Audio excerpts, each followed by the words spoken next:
世界万项台，拢伫台湾新眼界。欢迎收看今日节目，我是赵无民阿土啊。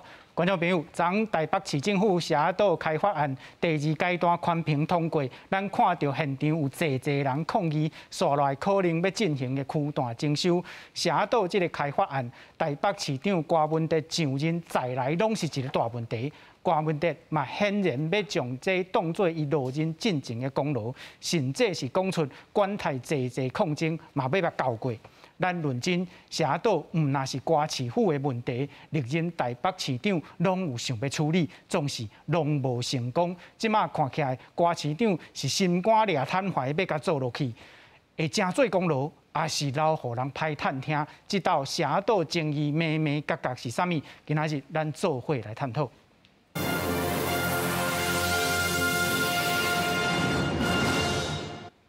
小介今仔日现场来宾邀请政治大学地政学系施世英教授。主持人、各位观众朋友，大家安，大家好。邀请台北市议员陈建明议员。主持人、观众朋友，大家好。邀请台北市地政局易立民副局长。主持人、各位观众朋友，大家好。好，观众朋友，咱来看吼，这个50年来唔捌开发甲建设的社岛，即便因为这个开发案是改进提升，也是讲民众会被迫搬迁的，咱看到即马因为台北市政府的开发案，敢若想要叮当起来吼。不过，这个第2阶段宽屏通过了后，互咱真烦恼的，烦恼啥？当地的民众吼，烦恼讲厝会互人拆去。另外，就爱搬去别个所在，因为惊这提出一个替代的方案。不过，因讲8摆的宽屏会议内底拢无讨论。不过，咱嘛看到另外一边的民众感觉到社岛就爱赶紧来开发，因为遐吼环境歹，而且这个无适合住人哦，连做火灾、救灾拢有问题，所以咱看到这个问题是真复杂。对1970年开始，因为饮水的问题，无法度来建设开发了后，到郭文哲市长上任了后，用 I-voting 选一个生态社岛的方案要来开发。郭文哲甚至讲要甲交过，这引起着济争议哦。咱看到时代力量的立委陈椒华讲，这个开发案是问题济啊。照理来讲，以前1阶段的宽屏是开3摆的会议，即便是8摆、9摆，这袂输是咧补课吼，无过补甲过。这个国民党的议员王宏维就讲，这摆的这个开发案吼，唔是亲像郭文哲掠做会当作伊的功劳，可能会留这个压迫弱势的歹探听。民进党的议员梁文杰嘛讲，若处理无好，会真做郭文哲2024年参选总统的一个脱界。这个问题，咱今仔日拢要来探讨。大声来看社岛开发案的报道，最近来看。伫个基隆河甲淡水河甲界社岛，因过地势加开做大水，防卫措施限制起厝或者是工程的区域超过50年。台北市府为着要保护居民的生命财产安全，提出开发案，选定生态社岛的方案，以区段征收的方式来推动。不过，却引起强烈的反弹，真正甲抗议不断。不过，市长郭文哲态度是打真的。这个日啊，设置到一定年过去的，我讲已经不能再功亏一篑了。在地人对这个开发案意见是真无共款，有居民希望会当透过这个所在来翻新，嘛有人一个想到家己的厝爱红面拆掉，目屎就死难水，讲活袂落去。厝要甲阮拆啦，地也要甲阮摕去啦。啊，阮安尼是要怎活会落，真无良心啦！我讲伊心肝是有够保护安尼。社岛总算等着改进，不过等着的却是强制区段征收。有学者批评讲，这是上届直接的剥夺财产权，根本是违反人权。不过台北市府强调讲，绝对袂以利益为前提。这就会反对的是区段征收，反对你已经进县建52年，52年已经剥夺我的发展权，你现在还要来剥夺我的财产权。我想柯市长他已经承诺，在这个开发案是否没有赚钱的任何打算。所有可能有一点点的盈余，我们愿意全部回馈给所有的市民。地政局讲，开发案会对居民带来冲击，因会尽量降低这个冲击，不过会继续进行区段征收的程序。也若相关的计划会送内政部审查，而且讲接续还佫有真长的路要行。也若反定收的居民，伊是讲会坚心抗争到底。记者综合报道。观众朋友，咱来看吼，这个社岛古早的时阵是基隆河甲淡水河这个交汇所在一个蓝仔地吼。伫1963年的时阵，因为风台来做大水，致死200多人死亡。到1970年的时阵，经济部将伊当作熬淹水的所在，台北市政府就禁止建设甲开发。到2015年，郭文哲市长就任了后，成立一个社岛专案办公室。到2016年，用I voting 这个投票的方式选一个生态社岛的方案。这个投票内底3-5的投票率，内底有5-9来赞成吼。到昨这个第2阶段的宽屏来通过，咱来先请教副局长，台北市政府即卖的方案，甲因应着民众的这个烦恼、这个安置的办法是啥？好，各位观众朋友，目前的这个生态社子岛方案，就像刚刚主持人所说的，是当初经过 I voting 投票给民众选择的方案里面，以投票率以及得票率稍微比较高的这一个生态社子岛这个方案为基础来进行规划。这个生态社子岛方案里面最主要的内容就是，第一个，它里面有一个中央河道作为一个滞洪、防洪的一个作用。因为我们知道社子岛之所以被禁建，主要就是因为防洪的关系。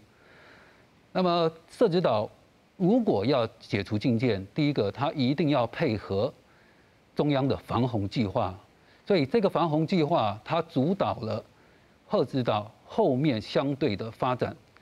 那么生态社子岛就是在社子岛与台北市一样，都维持200年防洪频率的架构之下来进行。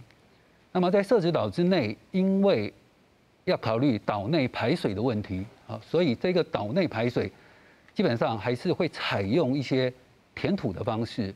那这个填土是填了差不多让地势的高层到2公尺到4公尺不等。社子岛目前的现地高层大概在2公尺上下，所以会稍微填一些土。填土的目的就是为了让岛内的排水，它可以采用重力排水的方式啊，不必太多人力的介入，让它以重力的方式排放。那么排放到中央河道之后，它可以在大雨暴雨来的时候，滞洪30万立方左右的这样子的一个雨量。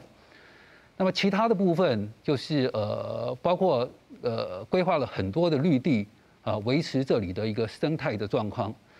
那大家一定都会想，社子岛过去为什么不能够直接解除禁建，好，然后直接让民众盖？那我们这边要说，第一个，因为社子岛过去一直没有来实施都市计划，任何的建筑你要新建，你一定要依照建筑线。那这个建筑线通常都是按照都市计划所规划的道路等等这一些来指定。所以在没有都市计划的规划之下，房子是没有办法建筑的。那么在这个都市计划内政部审议的时候，当时市政府整个规划，因为要把全岛的公共建设一次布建，所以当时采用了全区的区段征收。那么这个全区区段征收，当然大家有不同的看法。在内政部审议这个都市计划的时候，原则上他同意采用区段征收的方式，但是他也要求市政府对这里面的住户一定要户户列册、户户列管。那么台北市政府基于这样子的一个前提，那么也提出了对于社子岛里面的住户，我们一定做到户户安置。那么这个户户安置，当然必须要有一个前提，就是因为到真正要开发的这段期间，我们可以想象得到，它还有一段时间。那么这段期间，如果户籍不断的变动、不断的增加，那么相对应的安置资源，它会不确定。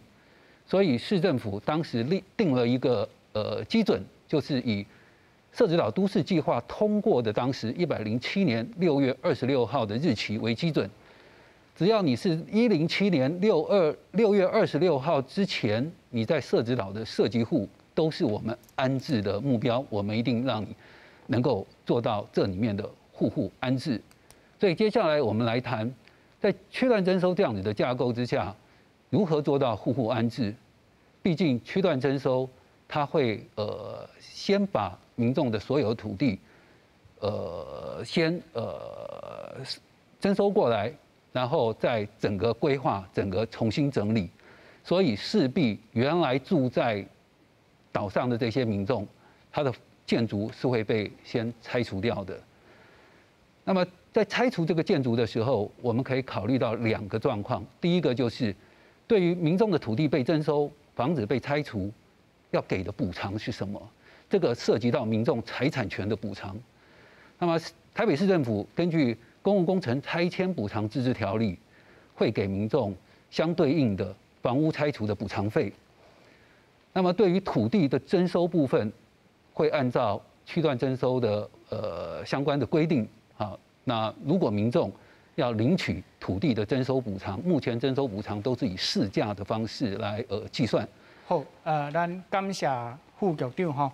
咱来看这个社岛历任的台北市长吼，拢有想要处理。咱大兴来看陈水扁市长的时阵，伊想要将社岛甲关岛斗阵来开发。伊的这个主要的计划有通过，不过方向计划无通过，因为伊第2任无选调都动起来。到马英九市长的时代，伊有规划社大桥，嘛有做这个轻轨的系统。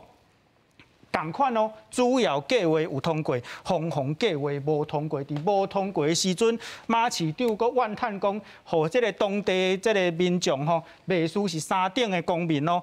到叶良斌市长的时代，伊社大桥完工，伊有延续这个轻轨的系统。另外，伊要填土吼，这个填土爱开7天的时阵，规个计划是17天，所以环评无过。嘛是共款动起来，咱即马看到台北市政府、高文地市政府，拄则这个副局长讲的这个生态社岛的这个计划，是要有这个亲水的空间，嘛有优质的这个主体。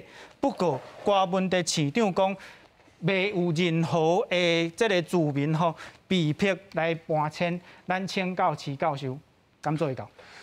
我是感觉无可能做会到吼。这个开发案吼，阮唔是反对要来开发，吼，我唔是反对要来开发，阮反对的，我就头大家看新闻报道，阮反对的是这个区大征收，是区大征收超过300公顷哦，各位观众朋友，300公顷现主时住万几个人哦，这万几个人，阁有1000几户。是有厝无地的，吼这要咱来处理，这有历史上足严重的一个问题。内面住真济是无钱人，吼这无钱人，你讲后届你要安来甲帮忙，这是一个问题。第2件要甲大家报告，足严重的是，这个土地征收是剥削掉咱人民伫宪法中。所保障的财产权、生存权，甲咱的人格的尊严，这绝对爱爱符合伊一个要件。土地征收绝对爱符合要件，符合要件了后，有符合讲咱讲的公益性，有符合的讲必要性。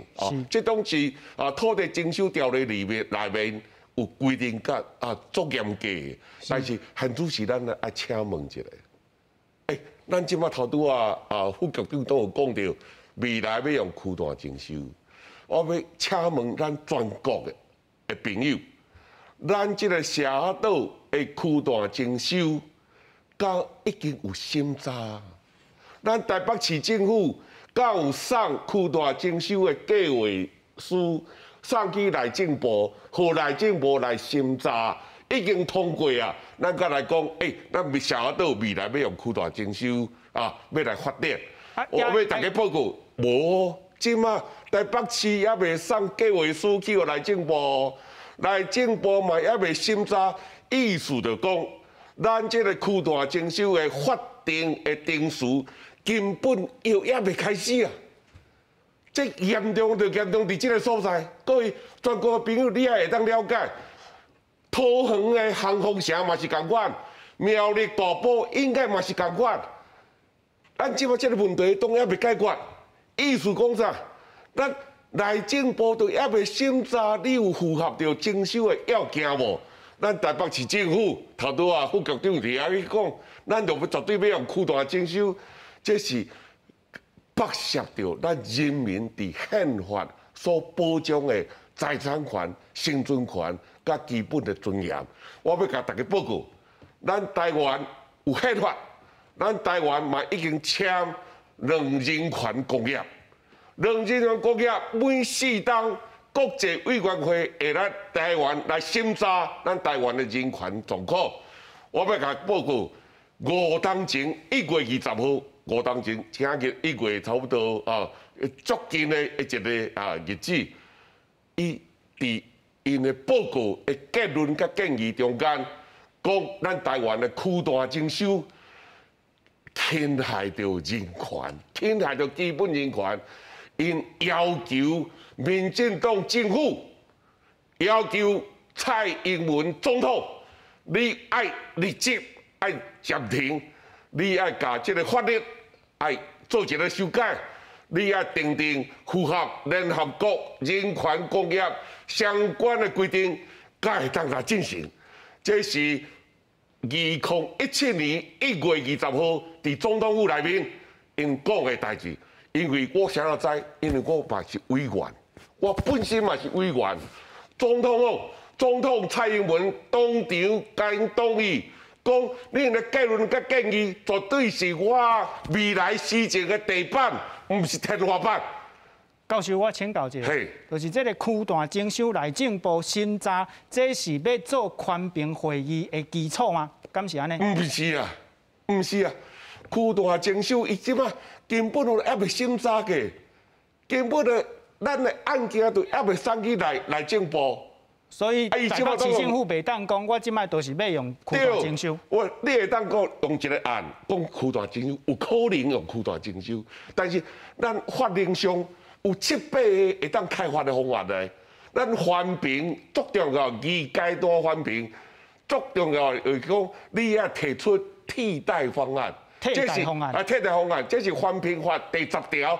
麻烦各位，望全国的朋友，你去宪一个法条，咱环评法第10条，你要提出替代方案。台北市政府有无？无啊，伊无提啊，伊讲零方案啊。我干那唯一一条路，就是要用区段征收啊。所以讲我感觉这是总统过这个环评是违法，唔是干那违法尔，搁违宪。是，所以这足严重的代志。是，多谢教授吼。陈议员，我请教一下，拄则咱看到瓜市长讲要甲交过，伊安尼讲的时阵，哪像都是你咧质询的时阵吼？这要安怎处理咧？其实基本上伫我质询的过程当中，咱必须要吼瓜市长明确来表示讲，对着社主岛未来的开发，伊是什么款的态度？伊是毋是有这个决心要来完成这50年来所有的市长无在条完成的代志？是。当然，瓜市长用一句话吼，台湾人讲伤粗残啦。你要甲人交过，你是凭什么要甲人交过？是。当然啦，咱伫一个法律的社会内底。任何的代志，就敢若拄则徐教授讲的，依法论法，就事论事来做讨论。是。当然，即马市政府基本的态度，伊嘛无法度讲，我要交过就交过。即马虽然踮在昨第9次的环评会议已经通过啊，但是这个结论嘛是要搁送互中央政府啊。另外一部分对着区段征收的内容，甲伊的管理的变化的方式，要安怎计算？讲这土地要安怎算？要哪讲教授要害你偌济吼？比例要安怎算？是。这种的内政部目前已经接到台北市政府所送去的整个的计划。当然对着开发的方式，敢若拄则徐教授所讲的有几个种。是。但是对着台北市，甚至其他外县市，咱目前咧开发对着农业区甚至像社主岛这个行水区，伊要开发的方式，就着咱一般公共工程的客车的开发方式，或者是其他的开发方式，其实基本上目前啊，我阁唔捌看过政府阁用其他的方法，就敢若澎湖社共款，伊嘛是用区段征收的方式。特别台北市目前树林北投科技园区哦，基岩哦，即个区段征收，官体的区段征收，基本上这是目前点在咧使用的方式。也是唯一目前市政府所采用的方式。啊，当然在过程当中，大家认为讲，这对我的财产权、甲我未来的生存权有什么款的影响？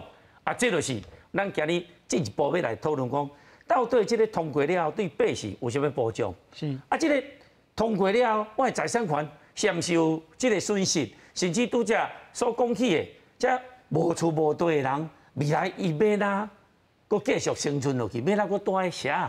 即社出到即个所在，啊，伫阮议会讨论，包括咱地政局开发总队，基本上咧推动即个法案，我嘛一直咧要求讲，你爱做甲好好安置。当然，大家对政府无信心嘛，啊，好好安置你要安置，哦，咱对财产权的认定，财产权是啥？咱即摆拢用登记制嘛，对，你有财产权，我这财产有我的名，我才有财产啊。是，啊，无厝无地，请问你敢有登记的权利？啊，对不对？这种情形之下，政府要来去安置。其实目前，阮有做经过这个调查的结果出来了，就这个弱势的部分，哦，伊有相关的这个记录伫个。伊若是低收入户，甚至根据伊的经济状况，甲各种需要无共款的照顾的所在，咱拢有无共款的这个安置的主体，会当互伊无共款的收费，来互伊有通住。啊，不过民众就是感觉到讲烦恼讲会无够业呢。对啊，啊，所以这就是大家会去烦恼啊，这若无够业要安怎？是啊，事实即摆咧起这个安置主体，基本上会自这个量落去起，所以咱毋茫去达到这个好好安置的这个目标。啊，当然这是一个权利啊，这个权利嘛牵涉到所有台北市民的权利啊。是，因为对不对？这种情形，你讲政府要免钱起厝互你住，哦，甚至讲啊免钱这间厝送互你。这是无可能的代志啦，哦，因为这是财产权的问题，这是所有的人共同。因为区段征收的基本的精神，就是伊所开发的整个的费用是用伊未来开发所产生的价值落去做开发的，是落去做开发。这就是啊，另外伊甲一般的这个都市的开发方式无共款，就是基本上伊将所有的土地拢纳做是伙，到时阵伊即马开发好了，大家攞抽签，攞分配你所在的区域。哦，所以伊毋是讲我厝伫遮，我就徛喺遮。啊，当然有真侪乡亲甲咱反映讲，我啥人袂使原地改建，你互我改建就好。拄则地政局副局长嘛讲啊足清楚，你若无都市计划，未来的路要囥喺倒。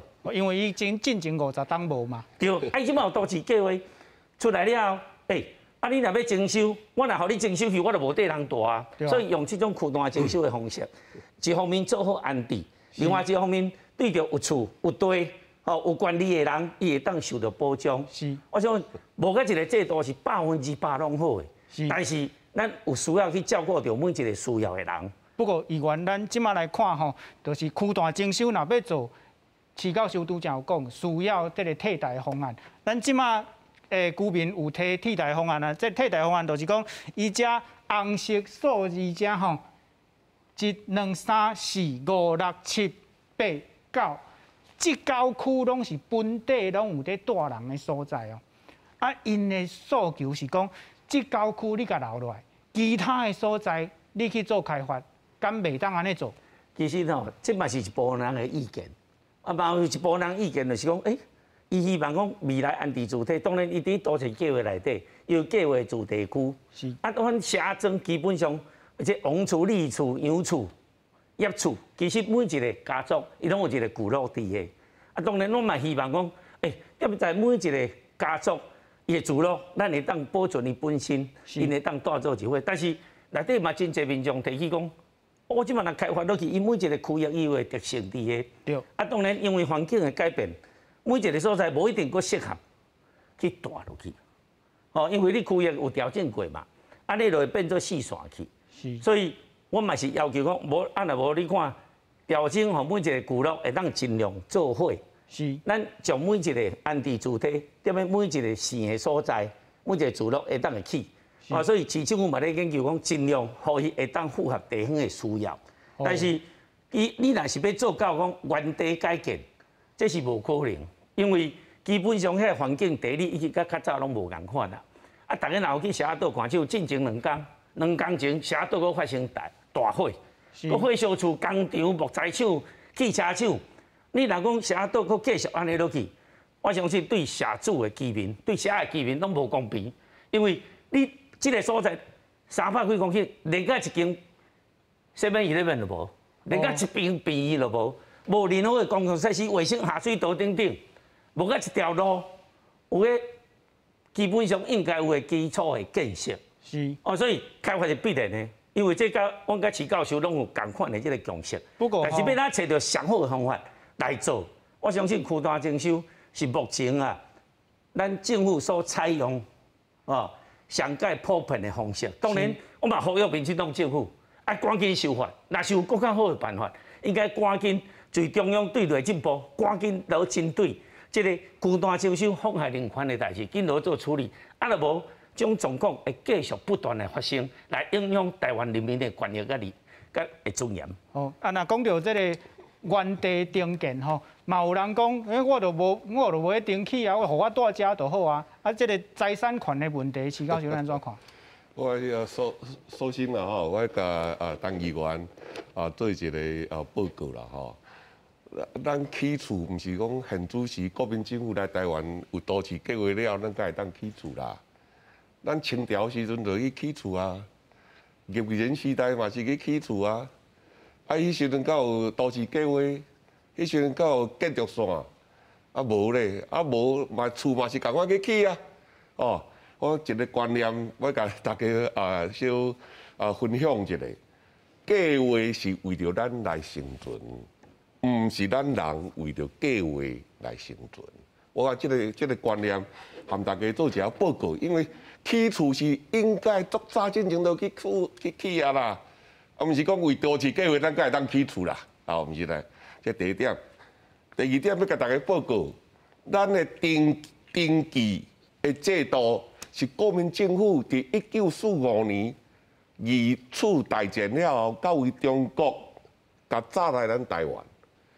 我安尼讲，也就日治时代，咱的土地登记制度含现主时国民政府实施的土地登记制度是完全无共款哦。各位朋友，你毋知有了解无？这点足重要的哦。1945年。以后，甲1945年进前，台湾的土地登记制度是完全无共。争差伫倒位？你无需要绝对爱来登记。国民政府是讲你绝对要有来登记。是。迄时阵民国35年，迄时阵咱嘛无做啥物叫做土地总登记。迄时阵单移，迄时阵足粗残的。伊讲利用日治时代的一寡登记的物件来含我来换你的土地的所有权证。迄时阵真侪咱台湾人，咱听的，咱无法度了解什么叫华语啊。咱嘛真少人去看公所的进前有啥物公告啊？我望。咱听众朋友，你啥物时阵去看过乡公所、镇公所的公告？无啊。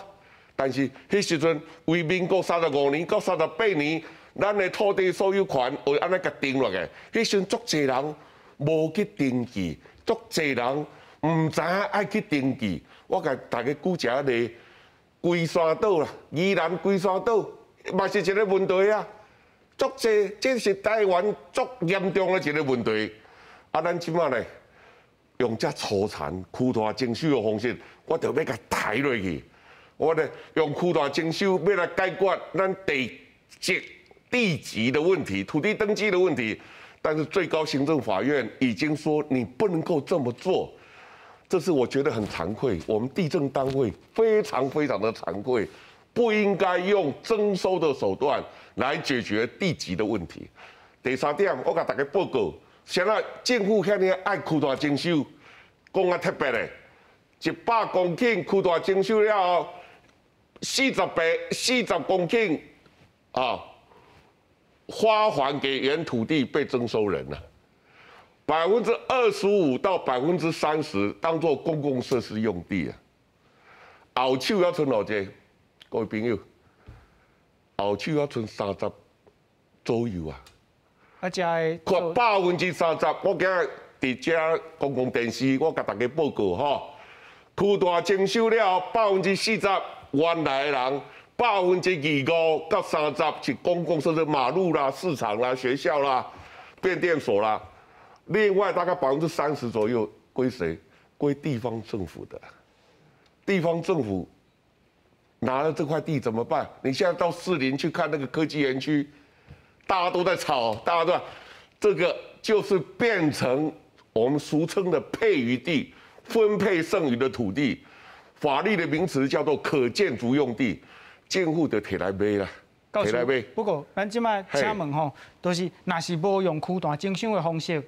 啊，这款的问题，都要安怎解决？咱讲社道这个问题，爱安怎解决较好咧？还有很多种方法啊。我最近1月14号，我有发表一篇文章在风传媒，我望咱乡亲大家当去看一下。我们还有一个办法，叫做什么？叫做开发行为环境影响评哦，这是环评的。另外有一个，抱歉，另外一个叫做，这是内政部自己定的办法哦，叫都市计划整体开发地区整体方案，里面总共列了7点。各位朋友，7点敢是讲有7种方法？7种方法，扩大征收，它第一个方法就是区段征收跟市地重划，是，所以在区段征收之外，至少还有7个方法，这就是合法的。这都是法律规定了。我们社子岛乡亲，我们拿出这个办法。我们在环评的范畴界定会议的时候，我们要求环评委员会，我们要求环保局必须把这个7个方案全部列进来，我们当做一个替代方案，因为这个都是合法的。各位朋友，这个都是合法的。合法的，你应该把它列为替代方案，一个一个来评估嘛，这个才对嘛，不是吗？如果不是合法的、非法的，我们提出来，你把它剔除，但是这个都是合法的。但是环评会有没有接纳？没有。第一次范畴界定会议就说不接纳，确认以区段征收为开发方式。陈议员啊，徐教授讲，至少有7种方法。啊是安怎？较早、甲即马政府拢无要安怎做？我因为拄则徐教授就讲过啊，7种方法，区段征收嘛是其中一种，是其中一种。啊，这嘛是目前政府所采取，无论是国民党政府、民进党政府啦，大家拢是这种方式。啊，当然其他方式，这一旦我讨论啊。咱即马这个计划送予内政部了，内政部若认为讲这个区段征收伊是违法违宪的代志，马上会将驳回。哦，所以即摆环评虽然过，但是未来伊所采取主导的方式是内政部咧做参考，但是不需要大家了解。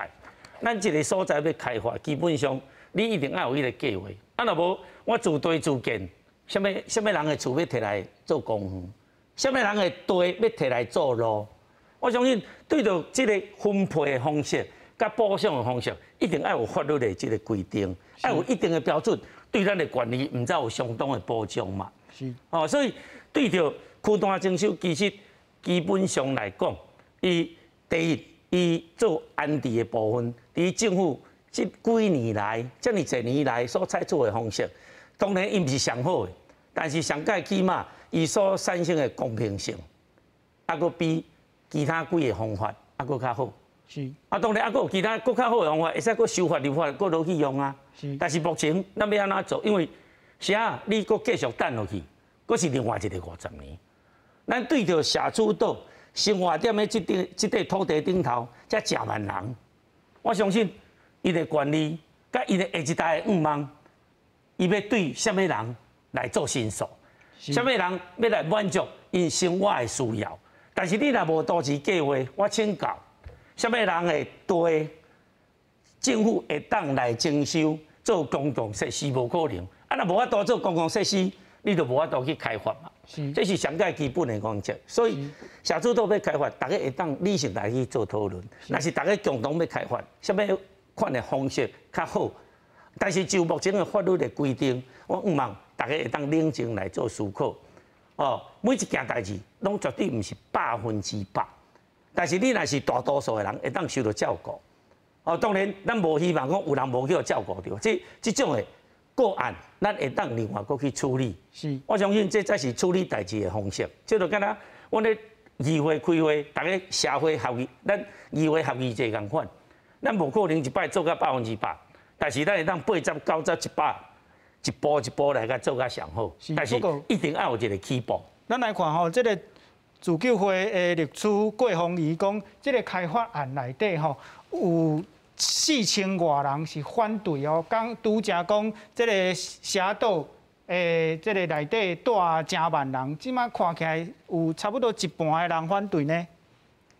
基本上，伊这个数字。因提出这个意见，但是伊所做的调查，甲市政府所做的调查，伊的基本的基础是哦，是毋是共款？我相信这大家会当去讨论，大家会当去讨论。啊，若无即摆咧开会，啊，甚至讲像场咧环评现场咧抗议的民众，支持反对的哦，拢有。所以伫这个过程当中，到尾啊，这条线就是依法论法，就事论事。咱若是有法律的规定，咱照法律落做。咱政府应该有保障的，伊倒位绕高去的，这就是民意代表应该搁落做补强的。是哦，所以你讲啊，我4000几个人，伊是讲4000几个人徛出来反对，啊，这4000几个人是毋是拢是徛喺社主导的人？啊，支持的人是毋是拢徛喺社主导的人？这另当别论。但是要咱去判断这个人，当然就跟咱拄啊所讲的讲，啊，你有权利的人，大家徛出来讲话无要紧。但是咱袂当搁回复讲，搁等于清朝的代志、明朝的代志，我较早也无地籍，也无财产权的问题。即卖社会，即卖大家出门坐车坐飞两机，咱即卖爱有遐公共设施，较早拢无需要啊。所以即卖社会袂使搁用较早的社会去做辩论，啊若无，咱地方要哪会进步，咱未来的生活要哪受到保障咧？是。咱就这个问题来请教徐教授吼，因为在地这个徛伫社主岛的人，真侪人伊敢若有这个地上物，伊无迄个地权咯。啊，这个区段征收了后，随望讲要安置，遮的人敢会得到地权呢？这是互人足伤心的代志啦，吼。头拄啊，议员嘛去讲迄数字吼。啊，其实正开始啊，咱节目迄个生态设施岛，迄个数字其实是偏差的，哦，然后你就咱等下去，吼，咱等下去，啊，咱等过来，啊，这个，哦，这个呢，35%投票率啦，59%赞成这个案件啦，我希望大家去找一个，啊，几个人投票啊？啊，投票的人是啥物人啊？其实，为阮学术界来看，这个比例根本咱统计上没有它的信度跟效度了。哦，那他的投票的人其实很少。你唔免徛伫社岛岛上。对，你也当你身份证登记，你就可以投票，而且不未必是在那个地区的人在投票，而且投票的人也很少。然后就是把它灌水，灌成这个样子。哦，那我想。第一个要跟大家讲哈，那第二个啊，刚刚陈议员在讲，我是针对你刚刚讲一定要有计划才能盖房子啊，为什么一定要有计划才能盖房子？我没有计划我也能盖啊，现在的我们如果不谈清朝，不谈日本，我们谈彰化就好，我们谈彰化不是有很多违章工厂吗？啊，他们也有计划吗？这叫违章啊，所以叫违章。对啊，违章啊，但是还是可以盖房子啊，不是吗？不行，那是违章，那是违法的，那是违法的。问题是还是可以盖房子啊，对不对？你如果要变这个，我们就来变嘛，没有建筑线外还是可以盖啊，不是吗？啊，另外一个很重要的来衡量社子岛的民意，我们就看去年还是前年那个谢文嘉里长不是要被罢免吗？要被罢免。对啊，这个里长是完全站在这些里民的这个立场，伊足烦恼的，因为伊甲我讲，伊讲陈主席千外户是有厝无地，啊一户你甲算4个人，啊这4个人差不多4000几个啊，这人你要安那？啊，这个土地问题是安那？土地唔是讲因无要爱土地所有权啊，这有历史上的原因啊。历史上原因，所以因袂当去登记啊，这是这爱好好来讨论，有时间咱甲来讲这。你袂当讲啊，我敢若有厝无地啊，我就用区大征收啊，县主席，咱就讲啊，当议员讲的，因为县主席国民政府咱用登记制，啊，这种恁遮的人的权利，我都放在一旁。我感觉袂当安尼，这是基本人权的问题。教授，不过现实上吼，这个社道面顶，咱看到要爱这个促进会吼，爱开发者这边啊，认为讲。这社道内底有1000户是占用土地，另外有800间的这个违章建筑的工厂哦。这款问题安怎解决？为什么会有违建呢？因为陈议员也一定足了解嘛。你52档进县建的，这违建工厂是谁应该要承担责任？这是政府的责任呢。你做52档为民国59年开始进县建的，啊，你都市计划主要计划好过，咱都去算这个游戏啦。头拄你有讲陈水扁时代、个郝龙斌时代、马英九时代，哦，咱拢主要的计划好过，但是咱细部计划无要好过，啊，咱一卡卡到即马50几档，啊，咱又讲。哎，民国53年葛乐里台风那边淹水死了一些人，我跟大家讲，我在政大，我在民国60年代念大学，我们那边也常淹水啊，木栅地区也常淹水啊，会不会死人？也死人啊！啊，弯条，要区段征收吗？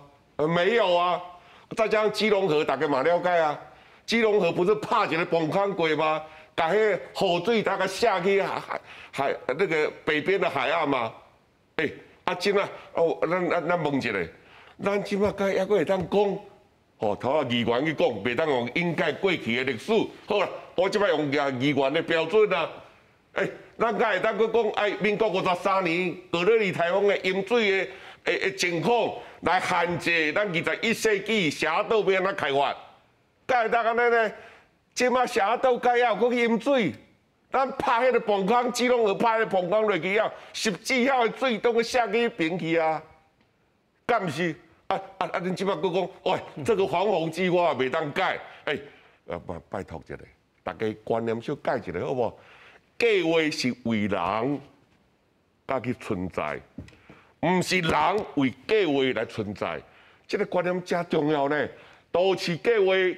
还是防洪计划，都是为人而存在，人才是主体，人才是生存的重要的主体。台湾人够 keep 哎，我们才是这块土地的一个主体。怎么用一些计划啦来限制了我们？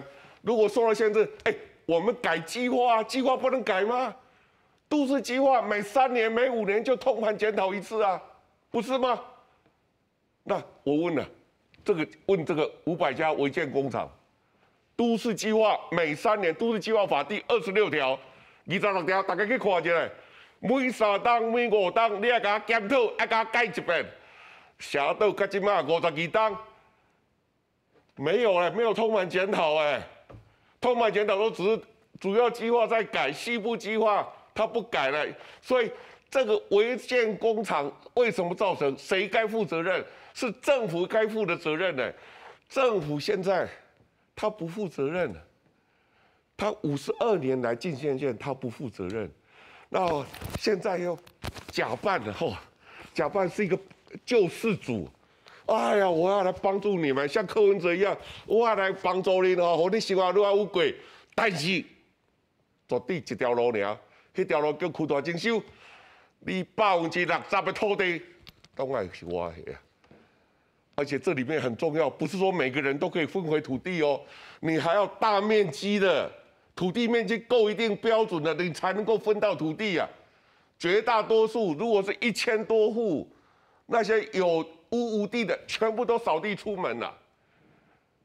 扫地出门一定要哦，要跟你们讲，绝对不是说每个人都可以分回来，没有啦，没有这一回事啦。很多人必须领非常微薄的补偿金，然后被扫地出门，全台湾都这么在干的啦。陈议员，咱即马来请教吼，因为大问题市长讲要交过，伊讲要交过，甲伊讲所有的人拢会得到安定，这是互相冲突的啦。这要安怎解说？而且吼，在这个徐教授嘛讲过吼，50年袂使开发甲建设，这是剥削这个咱人的这个发展权嘛。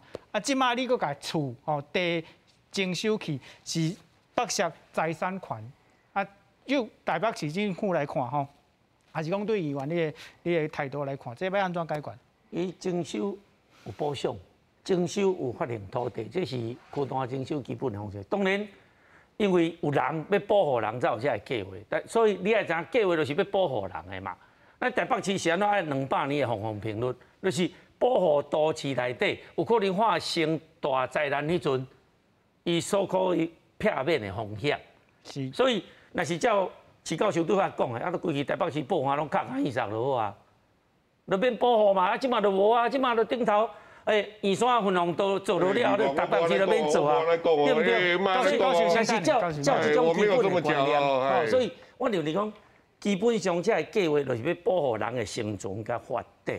是。当然伫这个开发的过程当中，这个管理要怎计算，这内政部有一定的方式来咧做把关的工课。但是对着社岛的开发，其实咱一开始我甲徐教授态度拢讲，这一定爱开发啦。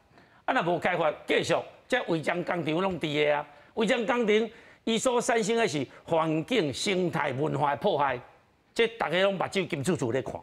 是。你来讲，目前照安尼落去，违章的产生，就是所讲的自地自建嘛。我爱安怎起就安怎起，我要起几楼就起几楼。我请问公共安全未来要哪得到保障？所以爱有计划啊，爱有计划，计划是保障大多数人。当然对着牺牲的百姓，要安怎有这相对的保障甲照顾？这伫法律上，包括民力机关都应该爱有去扮演的角色。但是不是讲，我今日袂使区段征收，要用什么款的方式？难道采取敢若徐教授所讲恢复原使用分区？原使用分区，即地规地拢行水区啦。伊都市计划伊无细部计划，伊即摆细部计划送去10月了后，即个物件你才有法度详细落做区分。伊即摆还的土地，我拄仔就讲起区段征收，基本上伊就是用伊所产生的利益来做开发的基本的经费。是。另外一部分100平还40平，40平是害你家己会当去使用的土地。其他的部分靠除公共设施，甲配余地处理遮，伊对着大细地，其实每一个因为区段征收，毋是即摆才做，今日毋是讲台北市政府即摆才咧做即个案，自古以来，自较早以来，即区段征收的方式，都一而再，再而三咧实行。若是有无完全的所在，我嘛希望立法院会当赶紧落做修法，包括是教授所提供的这意见，区段征收有倒位无符合人性。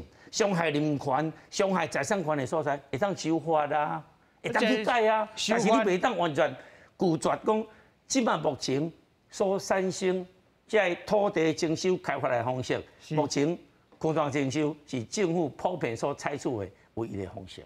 不过，咱看到台北市的这个地政局长张志雄局长，伊讲到这个开发案是台北市政府无要趁钱，这个会互这个。徛起伫社岛的居民来用吼，不过咱一直咧烦恼的，就是讲你讲是讲安尼，不过你甲市长讲的话就无拄好啊。市长无要安怎做，市长就是讲我要甲交过啊。市长啊依法行政啊，伊要交过就是讲，伊即马要通过这个开发，但是毋是讲伊开发就开发啦。这个相关的这个计划，搁送互内政部，因为你这个环评通过了后，你区段征收伊整个的开发方式，甲伊管理的变化。要安怎配合这个土地，还是讲有个人买地土地，伊要换钱的，啊，要安怎计算这个金额，这就是内政部爱去处理。啊，当然即摆这个方案，即摆已经拢伫内政部啊。哦，所以咱嘛希望讲，咱继续落做把关。啊，未来对着社道，当然咱一定爱做到，咱进行瓜市长所讲的，讲你爱做到好好安定，对着这个落实爱有一定的照顾。是。教授，内政部敢有可能甲这个台北市的这个计划甲否定呢？我先回应一下吼，那其实大家对于区大征收这个制度是足有意见的吼。我要甲议员、甲咱观众朋友做一下报告。民国103年，迄时阵，民进党所有的立法委员，大家提一个案，迄个案。都是要来修改咱的土地征收条例，好像议员讲的，我唔知影议员有知影这个代志无？103年，迄时阵要修改这个法案，上重要的目标就是要废除区大征收，这是103年要废除区大征收啊，但是互足遗憾的啦。过来，迄时阵民进党是在野党互足遗憾的。过来，民进党变做执政党，伊即马颠倒去用区大征收，佫一直去用。我本来嘛对夸市长柯文哲市长，我本来对伊嘛有恩望，但是我看伊嘛是共款，嘛是共款，当要用这个区大征收，严重侵害人权。为什么？为了市府的财政讲白一点，就是为了赚钱我觉得这做不应该现主席，咱区大征收啥物开始？为台北市的万方社区啦，大家也要了解，会当佮大家讲，为万方社区开始，104高地，民国差不多74年修改平均地权条例，75年修改平均地权条例，才开始有的。到即马时间嘛，差不多30几档尔，唔是讲应该就有咱即马叫做区段征收，叫做底价地式的区段征收，是民国75年修改平均地权条例才正式有的，所以实施到现在也才30几年，我们就发现它问题非常非常的多。最重要的问题是它违宪，它侵害人民的财产权、生存权、人格权跟基本的人权，而这一点已经被两人权公约、国际审查委员会、国际人权委员所给予肯定这一点，所以他要求我们必须要修法，不修法之前不能够所有的区段征收全部停止议员我望你去看一下，第38点、第39点这2点，伊要求咱台湾的区大征收，佫自办湿地重划，全部都要停止。准若讲你有修法，有符合标准，才会当过来进行。是，教授常讲，准做无停止咱讲到宽屏这个开发案内底有一个污水的处理厂伊的宽屏要未做呢？就应该爱做敢毋是应该爱做这个宽屏，才来进行这个计划？当然，伫台北市通过目前这个宽屏的计划，伊嘛是爱去送互中央审。若是教授所讲的，污水设施这个环评还未通过，若需要搁补充的，伊即个虽然台北市通过送互中央同款会使驳回啊。若是无够的所在，做无够的所在，也是有疏忽的所在。所以我拄啊再次强调，就是讲，台北市通过，毋是代表讲社道口啊，即马通过啊，明仔载就做区段征收公告啊，无啦。即马中央政府还搁做最后这把关的工作，若是搁倒位有疏失，但是咱嘛望，敢若是教授甲我所讲的，甲我所望的共款，区段征收有妨害人权、妨害百姓的权益的所在，立法院赶紧修法。我望立法院赶紧修法。民进党家己自称是这个人权、讲顾人权的政党，应该勇敢站出来受责嘛。103年这个法案提出来，互民进党面对这个问题。任何的政党未来执政，赶快来面对这个问题。但是即马伫开发的过程当中，其实好啊，修法啦，要搁等几冬。你若是咱即马若是送过，那赶紧修法，搁会付啊。所以我希望讲双头路做进行，对百姓的权益，对百姓的生活有上好的照顾，这是造有未来的愿望。啊，若无写到，只好继续扛落去。市会内底对这个开发案，各政党的这个看法是安怎？其实目前大家希望讲写到会当赶紧开发，但是整个的开发方式尊重咱社主岛本身伊居民的选择。另外一方面，在开发的过程当中，一切要依法就法。要有法律的根据，另外对着弱势一定要做甲好好安置，而且生活的照顾。多谢今日两位来宾教授甲议员的咱的解说，咱希望这个代志得到好的发展哦。多谢大家，咱明仔载再会。